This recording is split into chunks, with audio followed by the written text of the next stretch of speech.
Good morning. It's a pleasure to be here. I've done this 3 times now with the Keystone Group, and this is a topic that I'm very passionate about because it's a topic that is near and dear to my heart because it helps me get through my days and my semesters. And I wish I had found it much earlier in life because I think that it would have allowed me to do a lot of things that I wish I could have done when I was an undergrad student. So this is something that many of you have probably heard of, and it is a way to basically deal with putting things off, okay, procrastination for another, put it another way. If you would like to get these slides, just like to tell you up front that there's a link out there that I'll give you at the end, so you'll be able to get any of these slides along with some other resources, so that'll be the very last slide. So in trying to get things done, there are really sort of 3 major tasks. There's remembering what you have to do, remembering it at the right time, but then actually doing the thing that you remembered you had to do at the right time, right? Because sometimes we know exactly what we need to do. We know we got to do it now, but getting started is tricky. Willie, it's not advancing for some reason. There we go. So yeah, so the challenge here is this whole idea of just trying to get started or stay focused. And this is the Pomodoro technique. How many of you ever heard of the Pomodoro technique? Yeah. Yeah, each year that I come there, I see more and more hands that have heard of it. How many of you have tried the Pomodoro technique before? Any? Okay, good. There's several people here that have used it before. It was started by Francesco Cirillo, and he named it the Pomodoro technique because he's from Italy, and apparently in Italy, a lot of the kitchen timers are shaped like tomatoes, and Pomodoro is the Italian word for tomato. Yeah, it's not advancing for me. There you go. Okay, so you just need some basic things for this technique. Okay, you'll need a timer of some type, and we'll talk about a little bit more about that in a second. Just a pen and a piece of paper. You can have your notepad on your phone, but I prefer to use something that's not distracting. And then a list of the stuff that you need to get done is really the only 3 things you need to do this technique.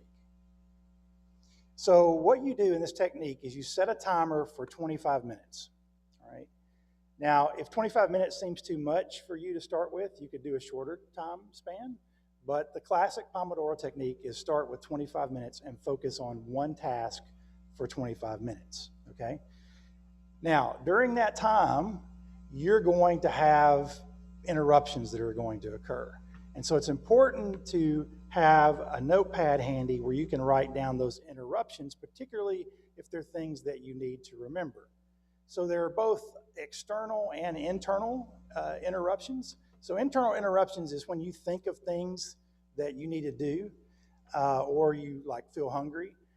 External is when people are trying to get your attention, right? So it could be through a text or a phone call or your cat or whatever, right? Just other things that are trying to grab your attention when you're trying to focus on this one thing for 25 minutes. So part of the problem is that when we get a piece of information in our head or somebody gives us a piece of information and we're trying to focus, there's this anxiety, or at least for me there is, that sets in of like, if I don't do something about this piece of information now, I'm going to forget it, right? Because I have a habit of doing that. Like if it doesn't exist somewhere in my system, I'll forget it. So that's why you keep the pen and paper handy, and so you can write down things that you know you need to do that day, or just things you might need to do in the future, or maybe you have an idea of something that you heard you need to stream on Netflix. Write that down. It doesn't matter. Anything that enters your head that you don't want to forget, write it down, okay? There'll be time later for sorting through it and seeing like, do I need to put this on my calendar? Do I need to put this on my to-do list? Do I need to just put this on a list of things I want to do in the future? Where do I need to put it, right? So just make a brief note of what you need to remember and then continue working to that 25-minute timer elapses. And depending on what kind of timer it is, if it rings or however it lets you know that it's over. Now, it's important that you actually stop when that timer rings. There's a temptation to continue working after the timer goes off. And that's for a lot of different reasons. One We often will find ourselves amazed that we're able to focus for 25 minutes and we'll be on a roll, and we don't want that to stop. For me, oftentimes I'll actually get anxious about the fact that if I stop, I may have a hard time getting started back, right? And so it really bothers me to make that transition, okay? And sometimes I'll worry about remembering where I left off, like what I was doing, because I could be mid-email or writing a document and I want to go back. And so I actually use that notepad to write myself a reminder, okay, after the break, you come back and start at this place, okay? So what you do then is you take a 5-minute break, all right? And you set a timer for that 5-minute break, and it's your time. You do whatever you want to do during those 5 minutes. At a bare minimum, I would recommend standing up and stretching, taking a few deep breaths, hydrating, and focusing your eyes off in the distance, because if our eyes are just focused on a screen or a book or anything close distance for a long period of time, it really is damaging to our eyes. I turned 50 last year. Take care of your eyes. And something like that, looking off in the distance, really does help, particularly if you have it like an astigmatism. So when the timer rings for the break, stop. All right, now it's time to transition back to working. So this is it, basically, in summary, for one Pomodoro session, 25 minutes, focus on one task. Keep a notepad handy to handle interruptions, both external and internal. And then when the timer rings, start a 5-minute break, okay? Now, what you do is you repeat this, okay? But you repeat that same scenario 3 times, 25-5, 25-5, 25-5. The fourth one, you get a reward. You get 25, and then you get a 15-minute break, okay? So that's a complete cycle of these 4 chunks, okay? 25-5, 25-5, 25-5, 25-15. So you have an extended break. Now, when you complete 25 minutes of work, and sometimes those are more focused, and sometimes they may be semi-focused, right? And you can decide if you need to restart the timer if you get too interrupted. That's completely up to you how you want to do it. But an individual unit of 25 minutes is called a Pomodoro, and the plural of that is Pomodori. And so you could track how many Pomodori you've completed during the day, the week, the month, ever how you want to do that. So you may be thinking now, when you hear this, you may have several of the reactions I had, which is almost all of these that are on the screen, that you may be a little skeptical. You're like, that sounds too easy. Why would that work? If just setting a timer would work, then why haven't I already done that? Well, those are all really good questions.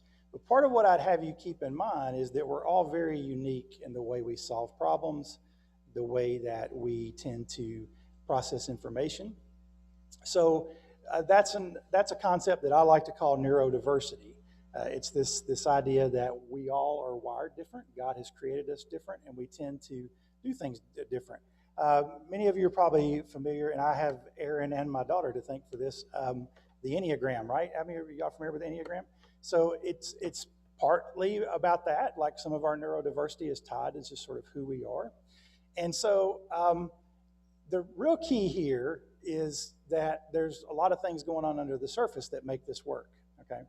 I told my daughter, I inserted a dad joke here. I mean, the Pomodoro is dope, but what I actually mean is the Pomodoro is dope, this is where you laugh. It's really all about dopamine in your brain. It's a neurotransmitter that transmits information between brain cells, okay? And that little bell, y'all remember Pavlov's dogs, right? And getting, salivating when they heard the bell. When you hear that timer, when you are getting it locked into that whole idea of this is almost a game, then you get little hits of dopamine in your brain. Your brain actually likes this chemically, right? It gets a little bit of a chemical hit when you start to complete these 25-minute sections.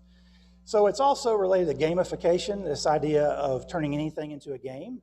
And more apps and other things out there are doing this. It's also an immediate reward, and it deals with what in social work we would call partialization, meaning you take any big task and you break it down into smaller chunks, and it's much more manageable that way, right? So to minimize distractions, a few things I would recommend is to try to have a distinct ring for your contacts that are important. So whether it's a text tone or a ring for a call, so that you can recognize this is somebody I need to look, and see if it's important, right? So if it's your mom, maybe you have a particular one for her text sound, so you know it. Maybe place the phone out of reach. You can still hear it, but you can't grab it.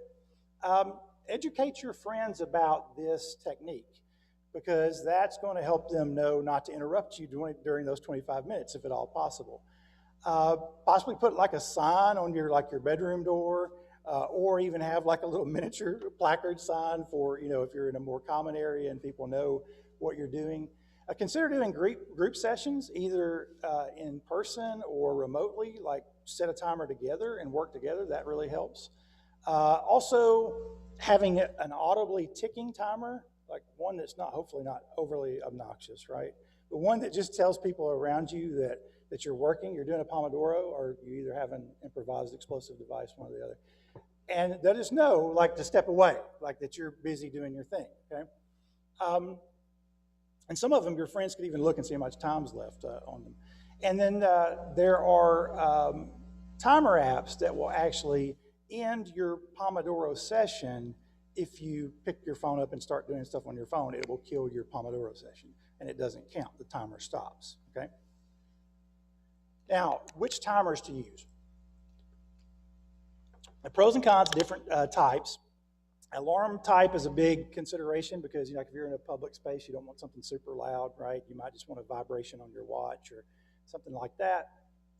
But any timer will do. Any timer will do. And you want to keep in mind what works best for you. So one thing that's helpful for me is if I can quickly glance and see how much time's left in the Pomodoro timer, just to see how much time's left. And also to what degree that might be distractible. So if your phone is just really distractible to you, then you might, not choose a timer on your phone, although there are apps that will help with that too. But ultimately, don't overthink it. So my daughter, who's here today, we started homeschooling her in the 7th grade, and my wife is a public school teacher, and I teach during the day and at night. So we were really faced with the challenge of how we're going to help motivate our daughter to sort of stay on task.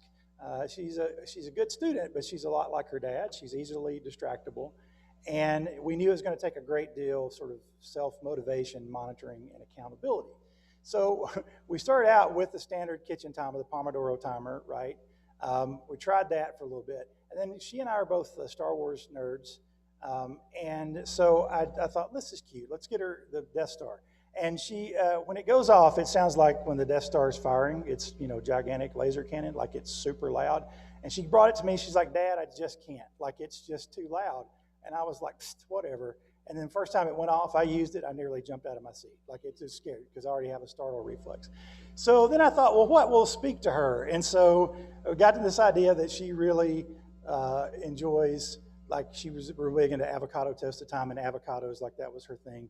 And so we ended up calling her things avocados instead of Pomodori. And so we had these little green stickers we would put on her calendar, right? Well, after a while, she started to think of the things that would work for her. And so she's also a big plant mom. She's got tons of plants. And so we thought of ways, okay, how can we tie in her love for plants into her Pomodoro technique? And she's going to tell you a little bit about her experience with doing that. Hi, I'm Margie. I'm a junior in high school, and I'm homeschooled. Like Dad said, I've been homeschooled since the 7th grade. Being homeschooled, managing my time is a big responsibility. Since starting homeschool, I have used the Pomodoro technique. I find it to be the best way to get things done. It flows easily while being structured at the same time. There's obviously many ways you can track your Pomodoros. My dad will get into different timer apps and stuff like that. My favorite way to track mine is an app called Forest. Being a lover of plants, this app is right up my alley. The format of Forest goes as follows. You plant a tree, your timer starts. By the end of your timer, your tree has grown. However, if you leave the Forest app, your tree will die and your Pomodoro will not count. I find this to be a motivational way to stay off my phone and keep focus. I wouldn't want to kill my tree, even if it's just a virtual one.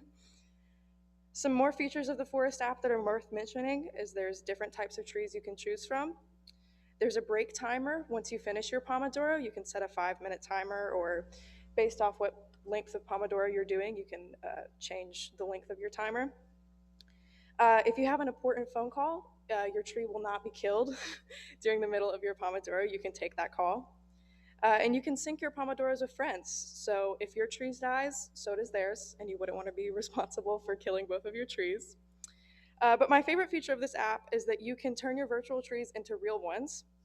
You earn coins by completing Pomodoros, and those coins can be exchanged for different themes on the app, or you can exchange those coins and the forest app will plant a real tree. So I send texts to my parents throughout the day to keep accountable for my schoolwork, so they just kind of know what I'm doing throughout my school day. I send a text for every Pomodoro, and I also include what I got done during that Pomodoro. I also send a text when I take my break, and the process repeats. Atmosphere is very important to me while studying. The Forest app has music and ambiance on it. However, I also like to find Pomodoro videos on YouTube or study with me's or just study music. One of my favorites is known by the internet as Study Girl. It's basically just a live, constant loop of lo-fi tracks. I also enjoy different ambient sounds, my favorite of which being Harry Potter ambient sounds. And there's just tons out there, so you can really choose your own atmosphere. I enjoy studying on Union's campus. You can often find me in the library or in Madero. I enjoy the natural lighting as well as just the other people also working around me motivates me. So you can really build your own atmosphere based on your personality. Having a structure to my studying is extremely helpful. Though this technique is simple, I can't imagine not using it. It's helped me throughout high school, and I can see myself using it into college and throughout the rest of my life beyond that. So that gives you a little idea of like how she got started. And I was, didn't want to force it on her. Wanted to see if it worked for her. But she had to make it her own. Like she had to find the thing that worked for her and spoke for her. And it works. She does it better than I do. Like she's more faithful doing the Pomodoro than I am. Some other like ambient stuff. There's a lot of YouTube channels that are like coffee shop kind of things. So there's like coffee shop chatter in the background. Some of them are animated. There are different ones out there. Then there are a lot of playlists on Spotify specifically geared towards study time. Be careful because you can get lost in trying to build your own, so set a timer for actually making yours. And then there are other ones that I have that has to be instrumental and not English words for me if there's lyrics, or if it's even an instrumental song, I know the lyrics too, it'll mess me up. Like I have to have music I don't recognize and words I don't understand. And then white noise apps really help me when I'm in a crowded space to put that on in the background. Like on the iPhone, there's the white noise app, which will run along with any music app and any timer app, so you can do all three at the same time. There's some great timer YouTube videos. So a lot of those, if you just search Study With Me or Pomodoro videos, you'll find those. They range from really nice ones to some that are a little, not so nice, just big red timers. Focus at Will is a really good timer-based music app. So the music stops when your 25 minutes is up, so the transition is really sort of easy. So there's lots of apps out there to help you do this. They're on iOS and Android. The one Margie mentioned, Forest, is on iOS and Android. A lot of them have an Apple Watch or an Android Wear component. So the one I use, which I'll mention in a minute, has an app on my phone. So if I walk away from my desk during my break, it'll still tell me when my 5 minutes is up and it's time to get back to work. So just search the app stores for Pomodoro. Try not to obsess over finding the best one for you. Try one for a week and then move on to something else. And just ultimately, maybe even set a timer for that, like trying to find an app that works for you. So a lot of the apps are adjustable. They'll let you change from the 25.5. As Margie mentioned, you can do that with Forest as well. Some of them even start at 5 minutes. In fact, that's a pretty good hack. If you're just having a hard time even thinking about the 25, just do 5 minutes. You'll be amazed how you feel at the end of those 5 minutes. Some of them do 42-18, 50-10. You can divide it a lot of different ways in terms of the Pomodoros and the breaks. There's another one out there similar to Forest. It's called Flora. There's another one if you're more into like animals and hatching things. There's one called Hatch, and you hatch these little mythical creatures, and like they'll die, and it's bad. So you don't want to like the tree. If you like trees more, do that. If you like the little mythical creatures, do that. Or if you want some that are just sort of boring, there's Focus Keeper, there's Be Focused, Flat Tomato, which is a pretty good one, nice aesthetics. And then the one I use is called Focus. It has just a lot of features I like. It'll run on my Mac, my watch, and my phone. So it's there all three places anytime I need it. But there's also paper options. There's some good planners out there that have the Pomodoro technique built in, so you can actually write the task you want to accomplish, and there's little bubbles to bubble in for when you complete them. And there's multiple ones out there, and if you download the slides, you'll see at the top I have the name of the item on Amazon. You can go look at those. So again, it's 25.5, 25.5, 25.5, 25.15, and so you get that reward at the end. And that's basically the classic structure, but you want to create a version that works for you, right? A version that sort of speaks to your unique style and helps you to actually get work done. It's ultimately just about timed focus and timed breaks, and any combination of those. There are some Pomodoro purists who like try to follow it exactly. If you're interested in that, the website that I'm giving you has links and they have one-sheet summaries of how to do the pure Pomodoro technique. It works if you work it. That's a saying from actually the recovery community, meaning if you work your program, it actually works. Like, it doesn't work unless you set the timer and set down. Like, if you can do that one thing, set your timer and set down, knowing what you want to focus on, then that's half the battle. So it only works if you work it. Please try it. We've done a couple years of research. We want to do a little bit more of that. So later on in the semester, we'll be asking for volunteers that would be interested in talking to us about their experience, both if it worked for you, but also if it didn't work for you, why it worked, why it didn't work, how you adapted it, those kinds of things. Because there's a lot of anecdotal information, but not many published studies on this. So that's the website you can go to get the slides. There's also links to all the apps and links to the YouTube timers and the ambient videos that I mentioned and other resources. There's also this one-page summary of the classic Pomodoro technique that you can get there. And then here's my contact information, my email, my cell phone number, and that link again. You know, please don't hesitate to contact me about this. I talk to students about it quite a bit. If you haven't had local therapists start referring students to me that were needing help with it. So I don't mind at all talking to you about it, troubleshooting what's working for you, maybe how to change things up, maybe why you can't, be consistent in it. I can help you sort of talk through a little bit of that stuff. Be glad to do that with you either before you try it or while you're trying it or after giving it a go. But please don't hesitate to contact me. Do we have a couple of minutes? How are we doing on time? We have a couple of minutes. Okay, so does anybody have any questions about this technique, either from me or Margie? Yeah.